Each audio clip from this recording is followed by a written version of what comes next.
पुढे काय कसा प्रसंग आला खूप वेळा, की बाबा हे तू जे काय वाजवतोय ह्याच्यातून काय तुझं भागणार आहे का? उद्या एखादं लग्न करायला गेलो आपण तर आपण सांगणार काय समोरच्याला नुसतं पकवाज वाजवतो. मी जर का माझ्या डोळ्यातून जर का कोणी म्हणजे माझ्या डोळ्याने बघितलं असेल पकवाज ज्याच्या हातून पकवाज बोलतो, तर ते आज हे समोर बसलेले आहेत समीर महाराज मिस्त्री. जे आपण बोलतो तर ते वाजवून दाखवतात. हॉटेलमध्ये गेल्यानंतर बाबांचा स्वभाव अगदी महाराजांचा ते पहिल्यापासून अगदी म्हणजे या महाराज लहान असला किती वयाचा असू द्यात, आहो-जाऊ करणार आणि पायाचं दर्शन पहिले घेणार. कित्येक महाराज असे आहेत, की आज 2-4 कीर्तन झाले, की जो तो म्हणजे एक अभिमान सर हां. तर त्या गोष्टी सगळ्या अंगात न उतरवता अगदी एवढे मनाने ते अगदी, की समोरचा माणूस कोण आहे? काय आहे? किती वयाचा आहे? याचं कधीच त्यांनी मनात आणलं नाही, की समोरचा व्यक्ती हा एक देवच आहे, माझा पांडुरंगच आहे, अशा हिशोबाने ते त्याच्या चरणाजवळ डोकं ठेवणार.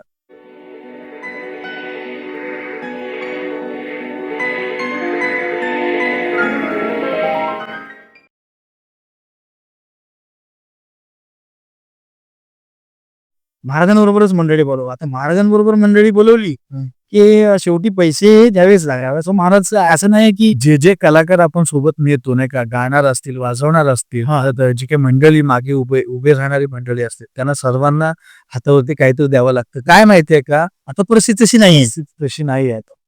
तर मग अशा ठिकाणी मग ते मंडळी म्हणणार, हां, मग ते त्यांना जे मंडळी बाहेरचे कीर्तनकार आपण बोलवतो, त्यावेळेला त्या मंडळींना आपण देतो. मग आपल्या गावचा कलाकार आहे. आपल्या गावचा कलाकार आहे आणि त्या कलाकाराला जर आपण तो मान देत नसू, बरोबर ना? असं नाही की तुम्ही आम्हाला ती पाकिटे भरा किंवा एवढेच भरा, तेवढेच भरा. तुम्ही मान करताय यात आम्ही खुश आहे, खुश आहे. अजूनपर्यंत आमच्या गुरुजींनी असं कधी सांगितलेलं नाही, की समोरच्या माणसाला आज देखील 7-7 दिवस आम्ही पखवाज वाजवण्याकरता जातो. त्यावेळेला ती मंडळी समोरून म्हणते, की तुम्ही काय 7 दिवसाचे घ्याल? मी म्हणलो, "गाडी प्रवास करून तुम्हाला जी जायचंय ते घ्या. त्या हिशोबाने करा तुम्ही. आज तुम्हाला माहिती आहे आपण कीर्तनकार बाहेरनं आणतो. 1 दिवसाकरता कीर्तनकार एखादा आणला, देतो त्यांना, बरोबर ना? मग एखादा पखवाज वाजत तिथं जर 7 दिवस यांना येऊन जाऊन कारभार असणार असेल, तर त्याला किती द्यावे? तेच ना. मी एक सांगेन हां, लोकं कीर्तनकारांना जास्तीत जास्त पाकीट भरतात वगैरे, वगैरे. काही घेणारे घेतात, जास्तही घेतात. होय, होय, घेत असतील, काही हरकत नाही. पण फक्त कीर्तनकाराचीच तुम्ही मेहनत बघता, कीर्तनकारालाच तुम्ही फोकस करताय. पण त्याच्या मागे वाजवणारे असतील, गाणारे असतील, ते तर खरे कलाकार आहेत. कारण का त्याने त्या गोष्टीसाठी आपलं आयुष्य झिजलेलं आहे. आज आपल्यासमोर उदाहरण आहे. समीर महाराज त्यांनी पूर्ण आपलं आयुष्य पखवाजासाठी झोकून दिलेलं आहे. म्हणजे झिजवलेलं आहे. आज ते त्यांचं पहिलं प्राधान्य, आज त्यांचं पहिलं काम म्हणजे ते जरी सुतार असले, त्यांची जरी पोटजात जरी सुतार जरी असली, तरी ते आज त्यांचं जे घरदार सगळं संसार आहे, तुम्ही मृदुंग म्हणजे पखवाज वाजवूनच तुम्ही अख्खा संसार चालवताय. हो, हो. हे सर्वात मोठं उदाहरण आहे. मी हे सांगत होतो की त्याच्या मागे किती मेहनत आहे. त्या पकवाजावर हात पडून त्या पकवाजाच्या चामड्याला तुमच्या बोटांचं रक्त लागावं लागतं. तेव्हा कुठे एक चांगला खरा पकवाज पकवाज वाजवणार तयार होतो. होय आणि ते तुम्ही भोगलेलं आहे. खूप ठिकाणी असा प्रसंग आला, की सुरुवातीच्या काळामध्ये ज्यावेळेला हरिपाठ, कीर्तन पुन्हा सकाळी काकडा असे प्रसंग यायचा, वाजवायचा. त्यावेळेला वादक खूप कमी असल्यामुळे या सगळ्या गोष्टी आपल्यालाच वाजवायला लागायच्या. मग त्यावेळेला थंडीच्या मोसममध्ये खूप थंडीमध्ये हात खूप वेळा अक्षरशः शाईपणा पूर्ण लाल व्हायचा आणि ज्यावेळेला मंडळी खालून सांगायची, की "दादा हात तुमचा फुटलाय." "हां, कळायचं. हां, हे खरं आहे. वाजवताना काहीच वाजवणाऱ्याला समजत नाही. आता तो त्या धुंदीत असतो. होय का? त्याला एक जोश आलेला असतो.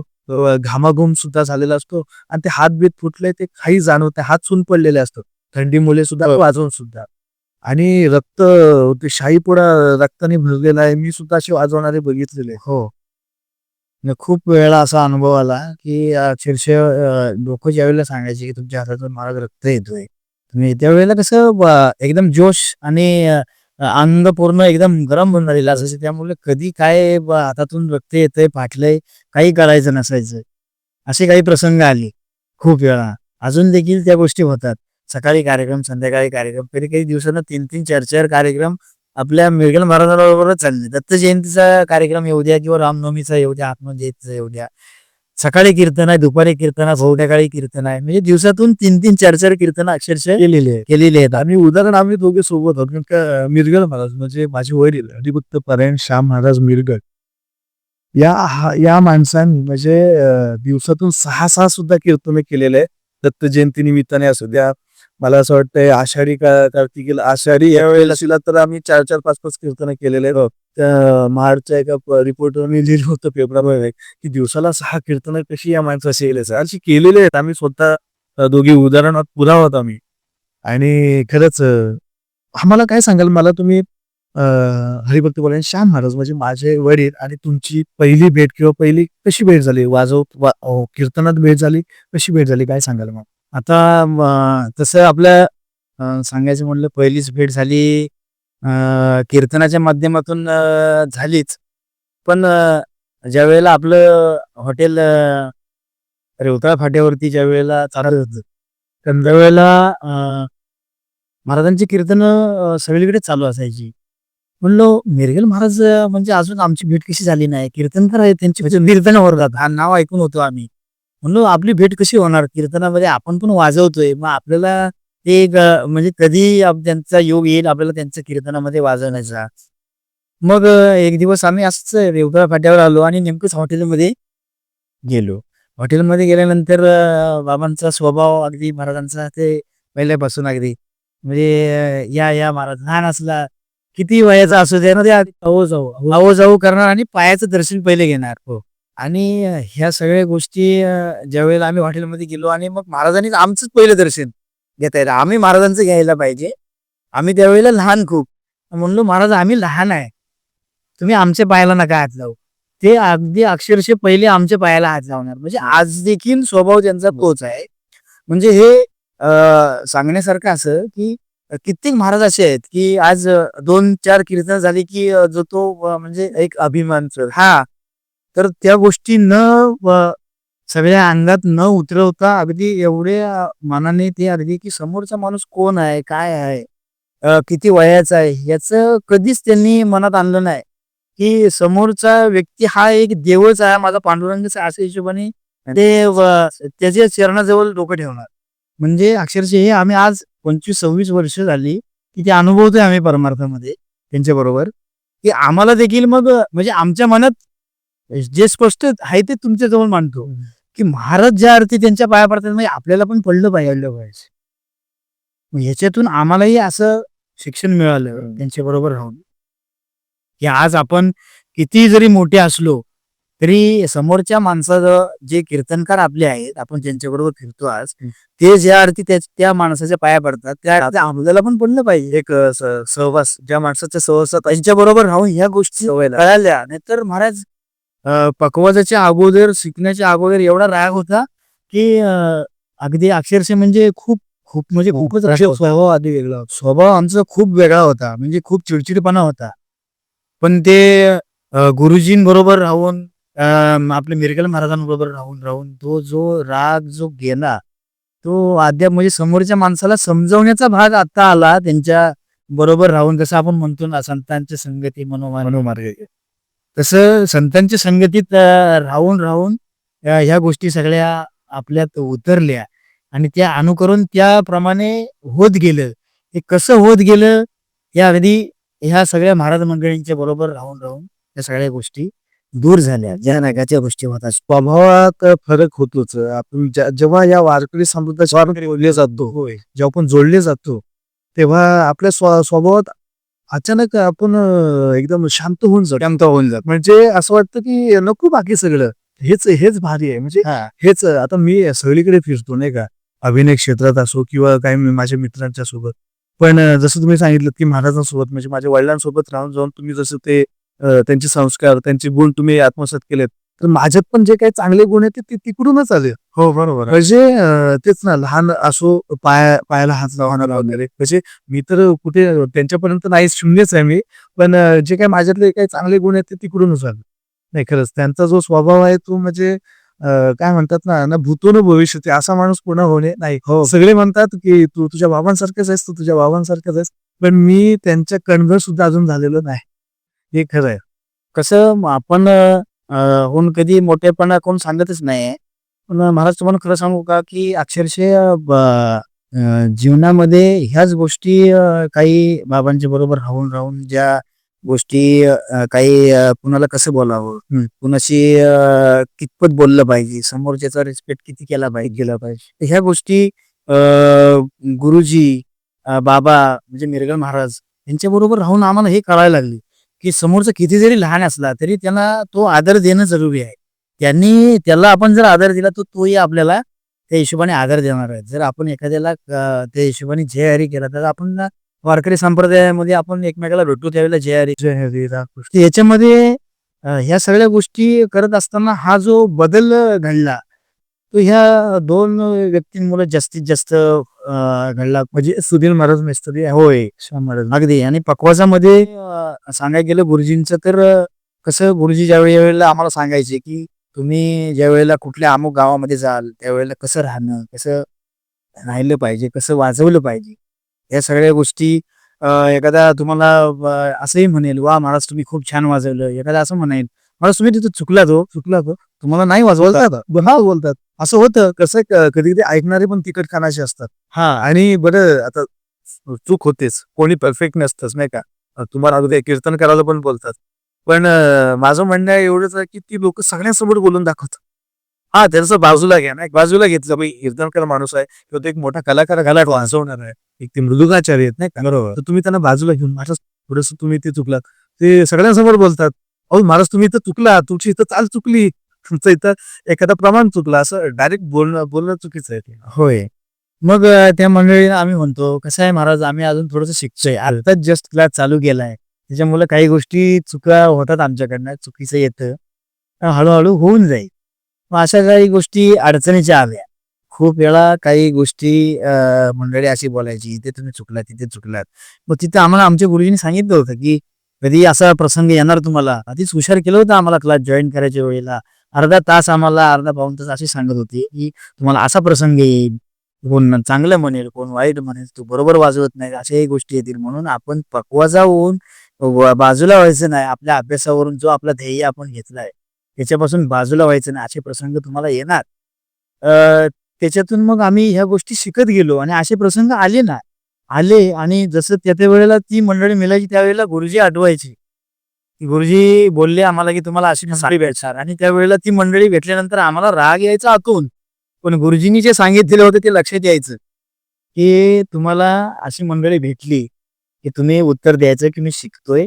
मला अजून काहीही येत नाही. मी साधा अजून अ, शिकतोय. त्याच्यामुळं मला तेवढं परफेक्टली येत नाहीये.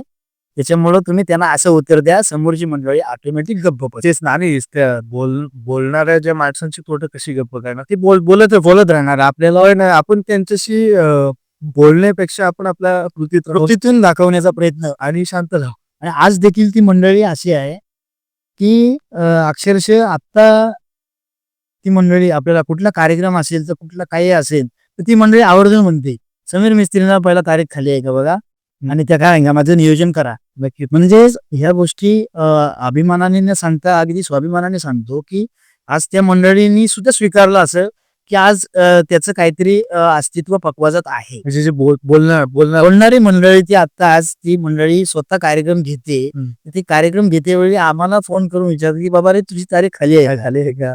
असं विचारलं जातं. नाही खरंच आहे. आम्हाला सुद्धा लोकं विचारतात. जेव्हा नाही का म्हणजे आता ज एखादा सप्ताह येत असेल एखाद्या गावाचा, तर त्याची मीटिंग बसते नाही का? होय, होय. बैठकीत त्यांचा विषय होतो, की सप्त्याला कुठला बुवा असणार वगैरे, वगैरे नाही का? मग हा बुवा कोण? तर श्याम महाराज मिरगड म्हणजे आपले वडील वगैरे. श्याम महाराज मिरगड असतील ना, हां, मग समीर महाराज त्याच्यासोबत असतील. मग येऊ द्या चला. त्यांना ते कन्फर्म करायचं आहे. कारण का त्यांना वाजवणार तुम्ही पाहिजे असतात. होय. आणि महाराज आपले श्याम महाराज पाहिजे असतात. हां, श्याम महाराज सांगितलं मग समीर महाराज येतात. मग ते काय आपली गाठ जुळली नाही.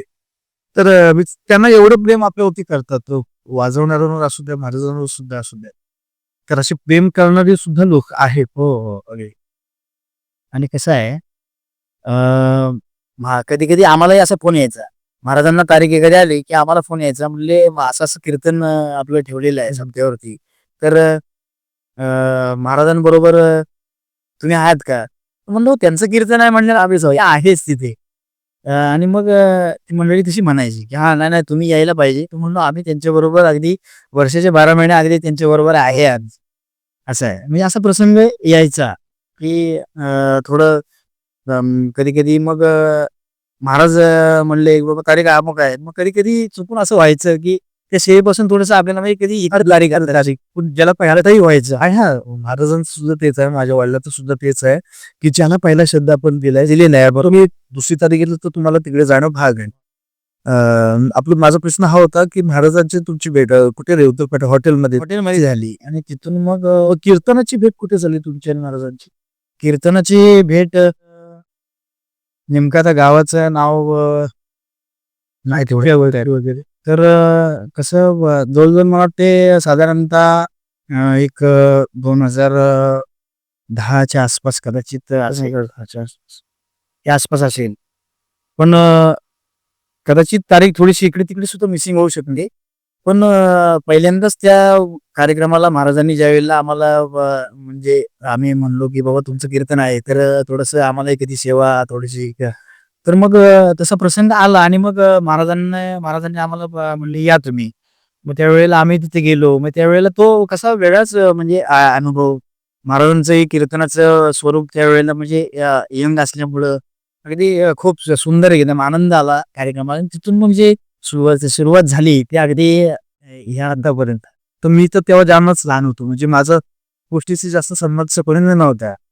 मी तुम्हाला पहिल्यांदा कुठे बघितले माहिती आहे का? आमचा जो सप्ताह तुकाराम बीज निमित्ताने आमचा बेसगर गावाचा हा असतो. अखंड हरिनाम सप्ताह. तेव्हा तुम्ही तिथे वाजवायला आला होता. हो, हो. तेव्हा पण तुम्ही एकदम असे म्हणजे यंग होतात एकदम. हं. आम्ही मुलासारखे वगैरे आणि तुमचं ते तेज वगैरे वाजवतात आणि तुमचं खरंच वाजवण्याचं जे तेज असतं, ते भारीच असतं आणि तुम्ही जे वाजवलं, तेव्हापासून आमच्या सगळ्या गावकऱ्यांना, "अरे हा मुलगा काय वाजवतो? काय वाजवतो मुलगा हा?" वगैरे नाही का. मग आमच्या गावातली माणसं असं फार जण, "हे तो सप्त्याला जो मुलगा आला होता, तो ओळखीचा आहे का तुमच्या? त्याला बरं." भाऊ बोलतो, "तो रोज असतो माझ्यासोबत वाजवायला." आपण त्याला नेहमी बोलू. मग तिथपासून मला असं वाटतंय काही बरीच वर्ष तुम्ही आमच्या सप्त्याला तुम्ही वाजवा. नाही खरंच तुमच्यावरती प्रेम करणारे लोकं खूप आहेत. तर आव्हाने अडचणी भरपूर तुम्हाला आलेली आहेत. पण सोबत परिवाराचा जर का सपोर्ट नसेल, तुमचं जर का कुटुंबाचा सपोर्ट नसेल, तर सगळं अवघड आहे. तुमच्या हो. कुटुंबाचा सपोर्ट तुम्हाला पुरेसा होता? हो. तसा सुरुवातीला काही काळ असा गेला, की हे पखवाज वाजवून आपल्याला काय होणार आहे? पखवाज तुम्ही हे वाजत असताना तुमचं मग पुढं लग्न होईल. हे तुम्हाला या सगळ्या गोष्टी वाजवून सगळ्या गोष्टी बघणार नाही. हो ना, तेच ना, म्हणजे लोकं म्हणतील, "अरे आपण पकवासच वाजवतो." जसं आपण मगाशी म्हटलो. होय, होय. पुढे काय करतो? कसा प्रसंग आला खूप वेळा, की बाबा हे तू जे काय वाजवतोयस ह्याच्यातून काय तुझं भागणार आहे का? उद्या एखादं लग्न करायला गेलो आपण तर आपण सांगणार काय समोरच्याला नुसतं पखवाज वाजवतो. आणि तुम्हाला प्रसंग माहिती आहेत कसे होतात, काय होतात. मुली बघायला गेल्यानंतर मग इकडे पाहिजे, तिकडे पाहिजे अशा काही गोष्टी खूप होतात. आज देखील चालू आहेत त्या. मग त्या गोष्टी होऊ नयेत तर तू हे असं नको करायला. पण प्रसंग असा झाला, की जिथून वाजवायला लागलो तिथून जे कार्यक्रम चालू झाले ते अद्याप म्हणजे खूप कार्यक्रम अजूनपर्यंत चालूच आहे. आणि त्याच्यातून मग परिवाराला सुद्धा मग आई-वडिलांना, मोठे बंधू त्यांना सगळ्यांना माहिती झालं, की हा याला खूप कार्यक्रम आहे. आज गुरुजींबरोबर फिरतोय सगळीकडे. बाहेर सुद्धा लोकं कीर्तनकार काही बाहेरचे बोलवतात. मग परिसरात त्याचं नाव होतंय चांगलं. अशा काही गोष्टी होत गेल्या आणि मग लग्न झाल्यानंतर अगोदर आई-वडिलांचा सपोर्ट हा होताच. त्याच्यामुळे तर मी या सगळ्या गोष्टी साध्य करू शकलो. कारण दुसरं काही काम करतच नाही. दुसरं काही कामात कुठे गुंतवलंच नाही. नाही बंधूंनी, नाही वडिलांनी चांगला सपोर्ट होता. हां, त्याच्यामुळे त्यांचा सपोर्ट चांगला असल्यामुळे आज या पदापर्यंत आहे आणि लग्न झाल्यानंतर निश्चितचा आज कित्येक रात्री 2, 2:30, 3, 4 वाजता कार्यक्रमावरनं यायचं आणि ते दरवाजा उघडणे, सगळ्या गोष्टी म्हणजे त्यांचा सपोर्ट आहे. आज मिसेसचा सपोर्ट खूप आहे. जे आज ते मुलाला घेऊन ती एकटीच असते. म्हणजे जरी तुम्हाला म्हणजे एक मी सांगतो, जरी तुम्हाला हे जे कलाकार आहेत किंवा कीर्तनकार जे वारकरी लोक आहेत, जे तुम्हाला जरी मंचावरती व्यासावरती जर का तुम्हाला एकदम हसतमुखाने जरी दिसत असतील, तर त्यांचा सुद्धा संसार आहे. त्यांच्यावरती त्यांना म्हणजे त्यांच्या मागे सांभाळणारे त्यांचे कुटुंबात सांभाळणारे म्हणजे त्यांच्या पत्नी असतील, नाही का, आमची आई असेल वगैरे. तर ते राहणं आणि मग ते सांभाळणं आपण करत असतो, सेवा करत असतो आणि आपल्या मागून परिवार सांभाळण्याची जी जबाबदारी येते ती आपल्या स्त्रीवरतीच असते, जशी तुमच्या पत्नीवरती येते. आणि खरंच त्यांच्या सपोर्ट शिवाय हे आपण पुढे काही करू शकत नाही ना. त्यांनी जर आपल्याला म्हणले बाबा चला मी इथे एकटे राहू शकत नाही किंवा काय या गोष्टी जर त्यांनी केल्या तर आपल्याला या कलेचं सादरीकरण कसं करणार आपण ना. तर त्यांचा सपोर्ट असल्यामुळे आज आपण बिंदास बाहेर फिरतो. त्या मागे आज किती एक मुलगा आहे, 2 मुलं आहेत. तर ती सांभाळण्याचा भाग त्यांच्या हातात आहे म्हणून तर आज आपण इकडे-तिकडे फिरतोय. आणि विशेषतः मी सांगेन की पत्नी तशी मिळाल्यामुळं आपल्याला आपले हे सगळे पुरस्कार नाही हे सगळ्या गोष्टी मिळतात आणि आपल्याला कला सादर करता येते आणि त्याचा अभ्यास आपल्याला करता येतोय. हे केवळ आई-वडील आणि पत्नी यांच्यामुळेच या सगळ्या गोष्टी आहेत. पक्वाजात ह्या सगळ्या कलाकार कुठलाही असू द्या, त्याला जर त्याची स्त्री मागे त्याची व्यवस्थित पत्नी जर व्यवस्थित असेल, तर या सगळ्या गोष्टी साध्य होतात. नाहीतर मग सगळ्या गोष्टी तुम्ही आज सगळीकडे फिरताय तुम्हाला माहिती आहे सगळ्या गोष्टी परिस्थिती कशी आहे काय. तर असा हा जीवनाचा प्रवास आहे. म्हणजे पक्वाजातून आपल्याला हा कुटुंबाचा जो फायदा किंवा कुटुंबाचा जो सपोर्ट होता, तो आज देखील आहे. म्हणून आज आम्ही एवढे कार्यक्रम आज बाबांबरोबर फिरतो किंवा या अपरात्री कधी जातो येतो. ते ते त्यांच्यामुळे सगळ्या गोष्टी आणि आज जे आम्ही तुम्हाला दिसतोय आणि माऊलीची सुद्धा चा मुलगा माऊली सुद्धा वाट बघत असतो. पप्पा कधी या बघा तुम्हाला माहिती आहे की आज त्याची वाट बघतो नाही. कीर्तन झालं की तुम्हाला माहिती आहे गाडीमध्ये आपण ज्यावेळेला प्रवासात येतो त्यावेळेला बऱ्याचशा वेळेला त्याचा फोन आलेला असतो की तो जागा असतो. की कुठपर्यंत आले, काय आले, कसं जेवायचं थांबलोय असं सगळ्या गोष्टी तुम्हाला त्या माहिती आहेत. म्हणजे कुटुंबाचा असा सपोर्ट होता म्हणून आज देखील सपोर्ट आहे म्हणून आज आपण फिरतोय सगळीकडे. असं आहे. नाही, नाही. खरंच कुटुंबाचा सपोर्ट जर नसेल, जर का त्यांचा पाठिंबा नसेल, तर हे सगळं अवघड आहे, नाही म्हटलं तरी. म्हणजे प्रत्येक वारकऱ्याचं जीवन हे असंच आहे. असंच. प्रत्येक कलाकाराचं, वारकऱ्याचं जीवन हे असंच आहे, की जर का तुमचं जर कुटुंबाने जर का तुम्हाला पाठिंबा दिला नाही, तर आपण पुढं काही साध्य करू शकत. तर महाराज मला तुम्ही तुमच्या जीवनात म्हणजे या पखवाजाच्या या प्रवासात, या वाजवण्याच्या ज्या प्रवासात, वारकरी संप्रदायाच्या प्रवासात असा कुठला क्षण, असा कुठला अविस्मरणीय क्षण जो तुम्ही कधीच विसरू शकत नाही पूर्ण आयुष्यात, असं तुम्ही मला कुठलं सांगा? असं एक 2-4 वेळा झालंय, की असेच प्रसंग आले, की एकदम म्हणजे असं वाटलं आपल्याला, की अक्षरशः आपण नेमकं हे कुठे वाजवतो पखवाज? असं झालं. एकदा चिपळूण भागामध्ये कोखरी कोठारवाडीमध्ये त्यांचा कार्यक्रम होता गावदेवीच्या निमित्तानं. तर तुम्हाला महाराज आपले YouTubeला जे कीर्तनामध्ये बघा त्यांनी ध्येय ठेवला, ताजुद्दीन महाराज शेख. ताजुद्दीन महाराज शेख. हो. त्यांचा कार्यक्रम त्या लोकांनी ठेवला होता. तर त्या कार्यक्रमाला मंडळी एवढी आली होती तिकडे, की अक्षरशः मला वाटते जवळजवळ 5-10 हजारच्या आसपास मंडळी होती. त्याच कीर्तनाला ज्या कीर्तनाला ते ठेवलं शेवट कीर्तन नाही त्या कीर्तनामध्ये नाही त्याच्या अगोदर हा प्रसंग होता. तर त्या कीर्तनाला एवढी मंडळी आली होती तिथे, की अक्षरशः मला स्वतःला असं वाटायला लागलं, की तिथे कसं ते मोमेडियन समाजाचे असल्यामुळं जे तिथं मंडळी त्यांना पाहायला आली होती, की आपल्या समाजाचे कीर्तनकार कसे कीर्तन करतात. म्हणजे तिथं सगळी मोमेडियन मंडळी सुद्धा आली होती. मोमेडियन समाज सुद्धा, हा बरोबर, मोमेडियन समाजाचे कीर्तनकार ताजुद्दीन महाराज ते जे स्वतः मोमेडियन समाज आहे ते सुद्धा आले होते. अरे वा. हां, तर ती मंडळी सुद्धा त्यांचं आपल्या समाजाचे कीर्तनकार कसे कीर्तन करतात. तर तेच पाहायला सगळी लोकं तिथं आली होती. म्हणजे 5-10 हजाराच्या आसपास तिथं मंडळी होती आणि मला पखवाज वाजवताना प्रथमच एवढी मंडळी म्हणजे एवढ्या समाजात वाजवत होतो मी. तो फर्स्ट टाईम असं झालं, की मी एवढ्या वर्षात कीर्तन वाजवत असताना त्या मंडळीला पाहिल्यानंतर मला स्वतःला असं वाटत होतं, की मी स्वप्नामध्ये वाजवतोय. की असं म्हणजे आपण अचानक नाही का की मुस्लिम समाज बसलाय आपल्या कीर्तना. हां. म्हणजे भरपूर मुस्लिम बांधव आपले कीर्तनकार सुद्धा भरपूर कीर्तनकार आहेत जे विठ्ठल भक्त आहेत. आणि तसं म्हणायला गेलं तर देव हा एकच आहे. मग तो कुठला त्यांचा देव असो किंवा आपला देव हा एकच आहे. जातीपातीत आपण काही देव नाही. आणि वारकरी संप्रदाय असा आहे की सकळांचे येते आहे अधिकार, सगळ्यांनी कीर्तन करण्याचा अधिकार आहे.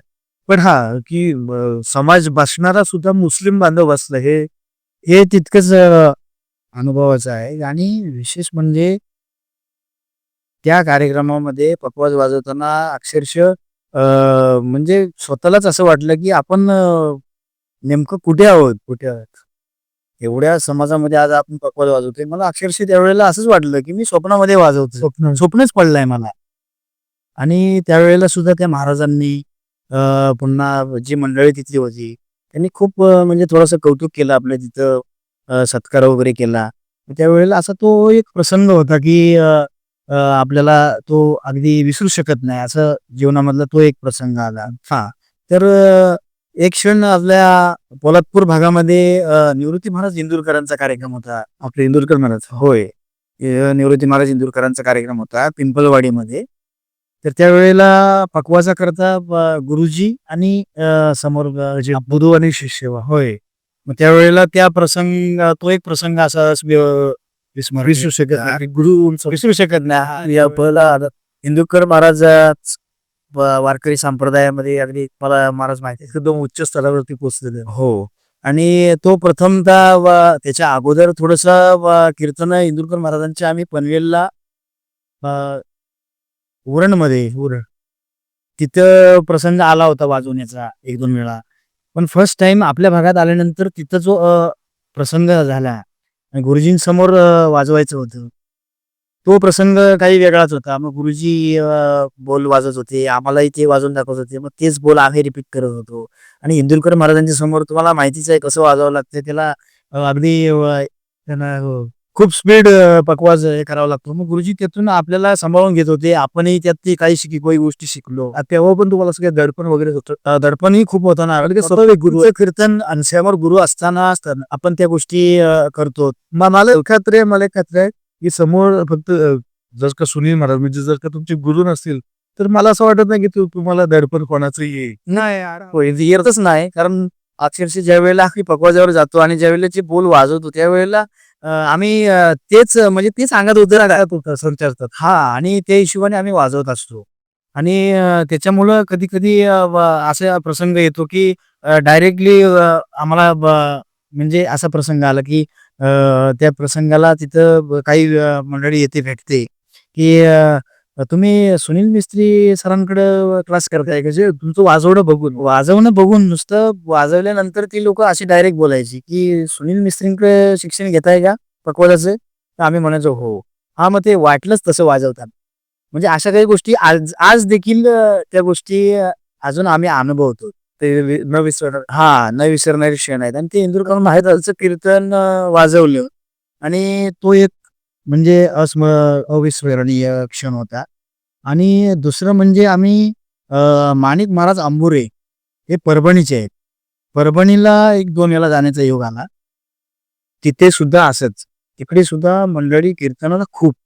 गुरुवर्य सद्गुरू दादा महाराजांचा कार्यक्रम तिकडं त्यांनी ठेवला होता. तर त्यावेळेला सुद्धा पकवाजाचा क्षण असा आला की तिथेही एक वाजवणारे होते. माऊली महाराज त्यांना म्हणायचे.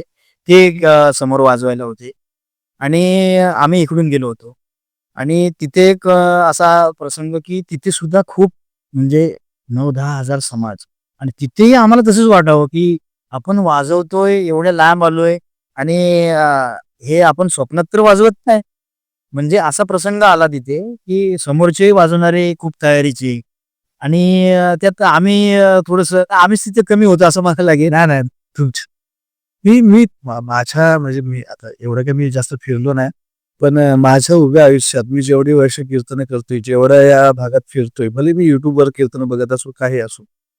पण मी असं म्हणत नाही की ते कोण एकदम खरं वाजवतात. सगळेजण आपापल्या परीने चांगल्याने वाजवतात. पण महाराज तुमच्या बोटात जी जादू आहे ना, ती मला अजूनही कुठे झलक घेतली नाही महाराज. तुमचं म्हणजे मी सांगतो तुम्हाला जसं नवनाथामध्ये हे गेलेलं आहे. चलो मच्छिंदर गोरख नाही का, गोरक्षनाथ मच्छिंद्रनाथांना बोलवते पकवाजावरून बोल काढतायत की चलो मच्छिंदर गोरख आहे. म्हणजे पकवाज बोलतोय तेव्हा त्यांनी सिद्ध करून दाखवलं. मी जर का माझ्या डोळ्यातून जर कोणी म्हणजे माझ्या डोळ्याने बघितलं असेल पकवाज, त्याच्या हातून पकवाज बोलतो, तर ते आज हे समोर बसलेले आहेत समीर महाराज मिस्त्री. जे आपण बोलतो ते वाजून दाखवतात. आपले काही गमतीचे बारीक क्षण होतात. म्हणजे जर महाराज कीर्तन करत असतील, महाराजांनी एखादा विशिष्ट एक शब्द वापरला, खटपट नाही का, पटापट किंवा असे काही 1-2 शब्द वापरले, तर ते तुम्ही तसेच्या तसे लगेच वाजवून दाखवता. आणि माझं तुमचं बरोबर माझ्या लक्ष असतं. आम्ही एकमेकांना इशारा करत असतो की तुम्ही बरोबर वाजवून दाखवता तुम्ही. भरपूर म्हणजे खरंच तुमच्या हातातून पखवाज बोलतो हे खरं.